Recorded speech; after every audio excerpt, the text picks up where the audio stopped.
Alrighty, so we're doing brakes on the edge. If you watched my last video on the wheel bearing, you'll know my brakes are almost metal on metal.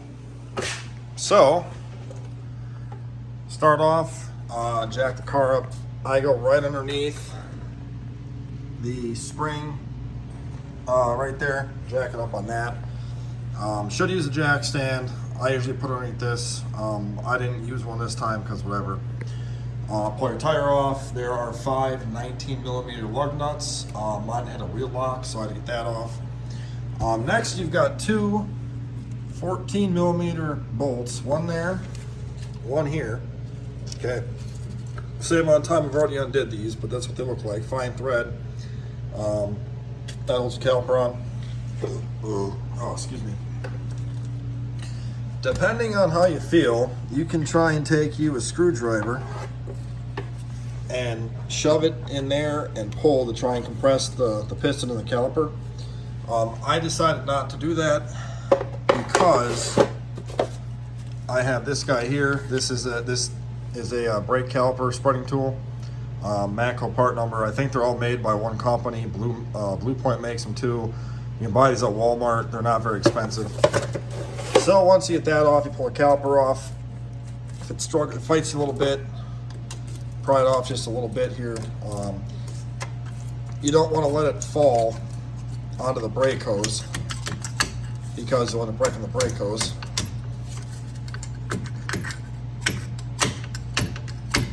Alright, let's see if we can.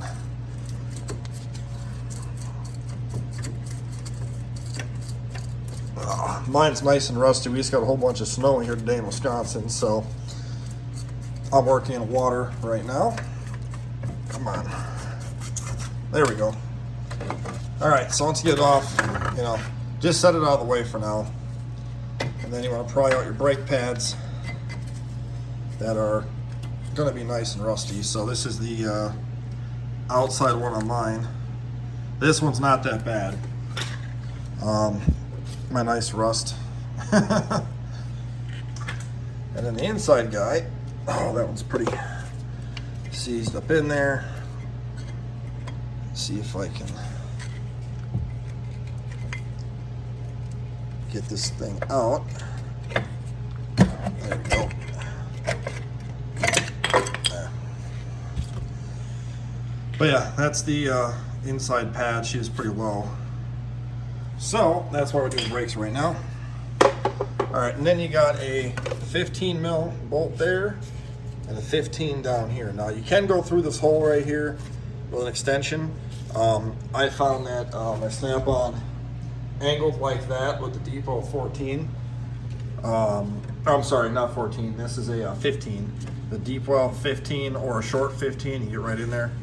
So you can just take these out. They might be kind of rusted in there if you haven't had these off in a long time. I just had mine out and anti-seized them really nice because I just did a wheel bearing on this side about a week ago and noticed my brakes were low. So I was going to buy them off from the parts store and they were so expensive. It was like $100 a rotor. And I went on Rock Auto and got a rotor for $11. So I figured that'd be a better idea. Okay, so take the caliper off, set it aside. This is what it looks like. You got your hardware on there and everything. Okay, then take your rotor off. Now, here's a tip about the rotor. I have deleted my parking brake off of this because of how rusty it got. If your rotor won't come off and you're changing your rotor out anyway, you want to hit it here, here, here, in between the lug nuts, or lug stow, without hitting the stud, but, hit around the face of the rotor. Otherwise, there's a plug that goes here you can take out, and you can try and see if you can find where the adjuster is for the parking brake. It would normally be, I believe, the top up here, I think, or it would be at the bottom. But like I said, mine is so rusty, I deleted all that stuff, and that's when my rotor came off. But your parking brake would normally ride on the inside of that. As you can tell, mine's all rusted to heck. So you can discard this nice rusty mess into some water. Okay, now, personal opinion, I always anti-seize the face of this because I live in the salt belt. As you can tell, mine's already done because I just replaced this bearing last week. So when I put my new rotor on here, you know, put it on, anti-seize the face of it, and then I'll go from there. So I'm going to grab the new rotor. I'll be right back with you guys. Alrighty, so once you have your new rotor, they put a stuff called Cosmoline on the face where the pads ride, so they don't get rusty sitting on the shelf. So you want to take some paper towels or a shop rag with some brake cleaner or some soapy water, and then wipe that all off really good and get the Cosmoline off. So just got to take it, go like so. You don't need to use a whole can of brake cleaner, just enough to, you know, get the stuff off of it. And, all right, I'm gonna flip her on over.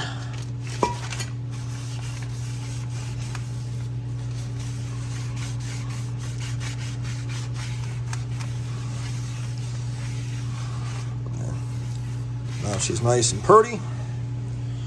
All right, and now like I say, if you want to anti-seize, now's the time. And then just take your rotor, and two-handed is easier. There we go. All right. Alrighty, now I got that, I'm gonna put you back in the tripod. Just make sure I got you guys lined up good. All right, so now that you got this on here, now what you got to do is clean your bracket. If you don't have new clips, you want to clean these off really nice. If you do have new ones, put them on now. All right, so here's my new bracketry. All you're going to do here is take your wet screwdriver and you want to pop these guys out. Sorry about that. Tripod is kind of heavy. My phone's very, very heavy on here, but pull these guys out. Okay, in the pile. Okay, now what you want to do is grab some paper towel, and you want to, if this is very rusty in here, you want to take a wire wheel and wire wheel it out. Mine are not, amazingly, but I'm just going to take and just clean them out. Try and dry this thing off a little bit so it's easier to work with here. Like I say, it snowed out, so this thing is sopping wet. My whole floor is sopping wet. So I'm trying to move some of this water out of the way so we have all the working space there. All right, so now take your corresponding bracketry piece and you want to have it like this. So basically, come on, focus, there we go. So it sits in like that, so you just push them in there. Normally they got little tabs on the inside that'll lock them in. These don't, which is kind of odd, but these were some super cheap Rock Auto specials. So I'm not surprised, but you know.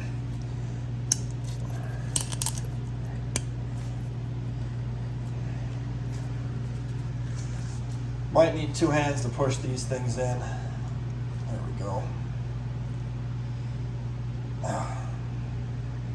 So your finished product should look like this, basically. You don't want a gap, and I know it's kind of hard to see this phone, but underneath it, you don't want a gap right there. You want it to be flush in there.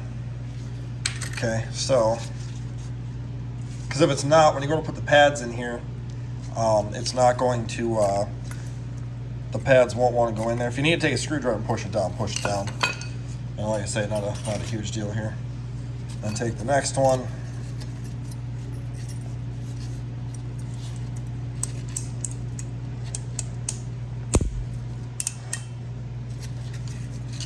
Screwdriver actually works pretty well. Take that and just push them with the screwdriver a little bit there, and just double check your work to make sure that you don't want the metal sticking over where the rotor is going to go. Okay, now you want to take out your slide pins here and then re-grease them. I suggest you do them one at a time because I believe these are a little bit different. Yeah, see, mine's all pretty gummed up there with hard cheese. I gotta grab some paper towels quick.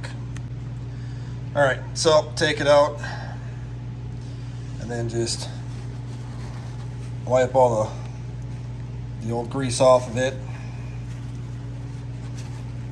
and make sure it's nice and clean.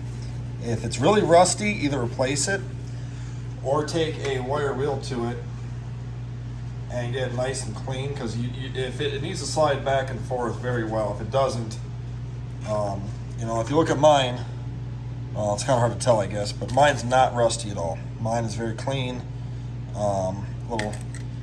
little dark from the grease that, you know, is on there. But now take you some brake lubricant.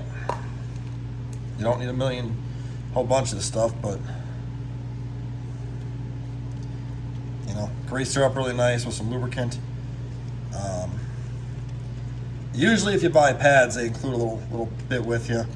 I get the big tubs because I do a lot of brake jobs out of my shop here, so you know, that's all you really need. And then make sure it goes in real nice and easy. And you want to be able to go back and forth like so. See, that springage right there is what you want. You know, that's good. So I'm gonna get to your other side.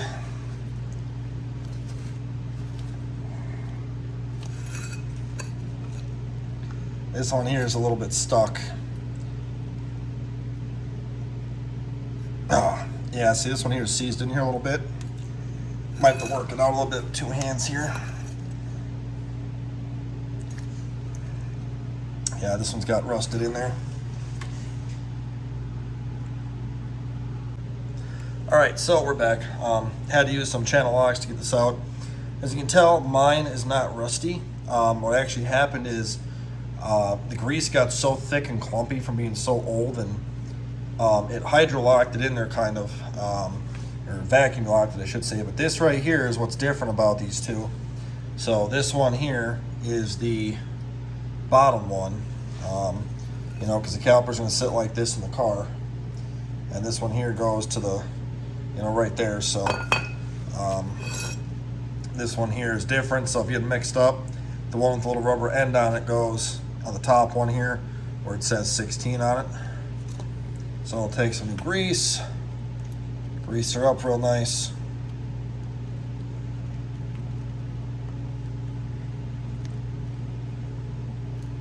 Sorry, I'm sitting in a chair right now trying to bend over to do all this, and then put her in there.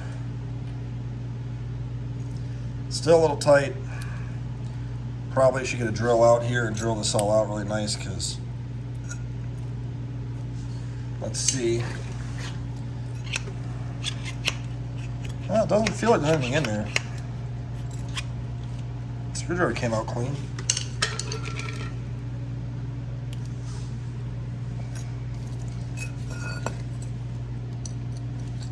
Not really sure why, you know, springy. Well, with 242,000 miles in the original calipers, we're gonna just say this is fine, because really don't care. You know, we're not. It's just a winter beater. We're not keeping it for lifetime here. So, but you really should replace those, or take a wire wheel on a drill, the little pipe cleaner ones, and clean that all out really nice, so it stays nice. But whatever. And then I always take a little bit of grease and put on the inside of here, just a real small bit, so the pads have something to kind of slide on here. Sorry, I'd show this on camera, but it's really hard to try and do this in front of that phone. It keeps wanting to fall over on me, it's so heavy. But basically all I'm doing here is just taking a little bit of grease and just kind of working in there best I can here. You know, you don't need to go crazy. That's more than enough. Basically, all you want to do is put enough in there to make the pads not rust into these, and to slide a little bit on there nicely. Call it a day with that. Okay. All right, now our caliper is completely done. And now I can go back onto the car. I gotta move the camera here because I can't do all this with one hand. My hands are all full of oil too and grease, so. All right, so now we're putting the bracket back on. Rubber bracket. Again, I anti-seize my bolts because there's, you know, salt like you would not believe. And these would not come out last time before I did that wheel bearing job, so I take a wire wheel to the threads, clean them up very nice, and then call it a day with that, and then anti-seize the bolts, and then they come out nice and easy next time. Okay, a little more anti-seize on this one here. Okay, anti-seize that puppy. There you go.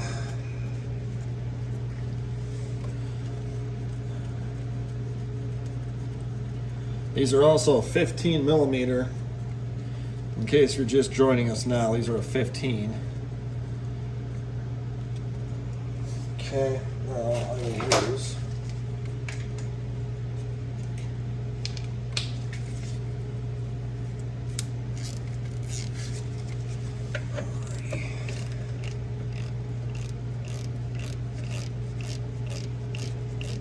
we should torque them, but I don't because the rust will torque them for me. Okay, now you get your brake pads put on. Now if your hands are all greasy, change your gloves, wash your hands, wipe them off, whatever you gotta do. You want to try and avoid getting anything on the pads themselves. What the pads look like, okay?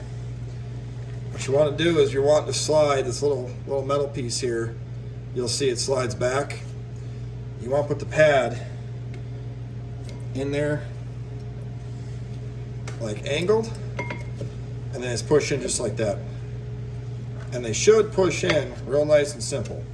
If you gotta slam these in or hammer them in, you have something blocking them, and you gotta take them back out and figure out the issue is. And like I say,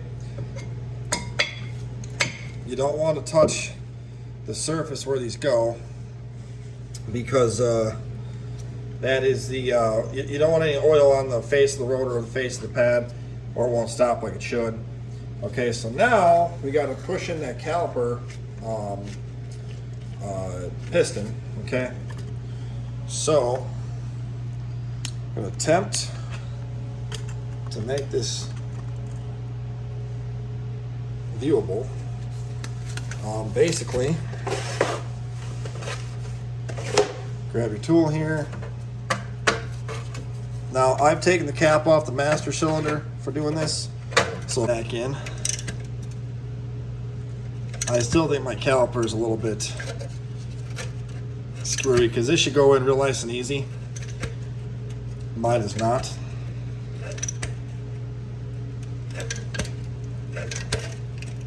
Oh, there it goes. Mine may have just been out a little bit too far too, I don't know. Alrighty. Yeah, really, if yours is this hard, you should buy a new caliper. I really don't, you know, I put too much money in this thing as it is already. I think for the sake of the video, I'm just going to do this for now. I think I'll pick up a caliper because this piston is very, very hard to get in.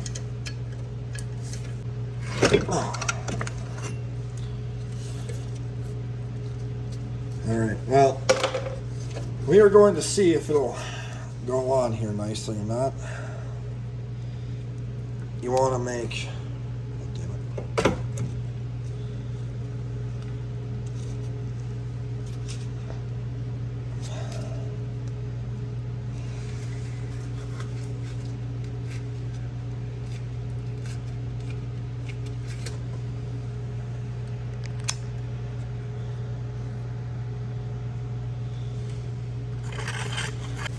Alright, so right here you can see there's like a flat spot on those. You want those flat spots to be up and down, because that is what the caliper is going to sit on. Okay, so you're just going to take it.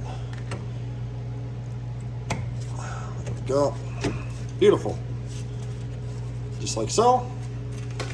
And then you want to take your little caliper bolts here. Again, a lot of people Loctite these. I anti-seize them because with all the salt we get up here, they basically get Loctited for free. So I just always take a little bit of anti-seize on them to ensure they don't break off in here. If I were to take these apart again. And these are 14 mil of the torque specs. So nice and snug to me is good. And now she's basically done, and then you just put your tire and wheel back on. Torque your lug nuts to 100 foot-pounds. Again, I like to anti-seize the face of the rotor. I'll anti-seize all this really good, so that way, because I have, you know, aluminum chrome wheels or whatever, and if you don't, even though it's painted, I still anti-seize it to ensure that it doesn't get all rusted. And then put your master cylinder cap back on, pump your brake pedal a few times to build the pressure back up in there, and you're all done. So I hope this helps you out, and we'll talk to you later. Thanks for watching.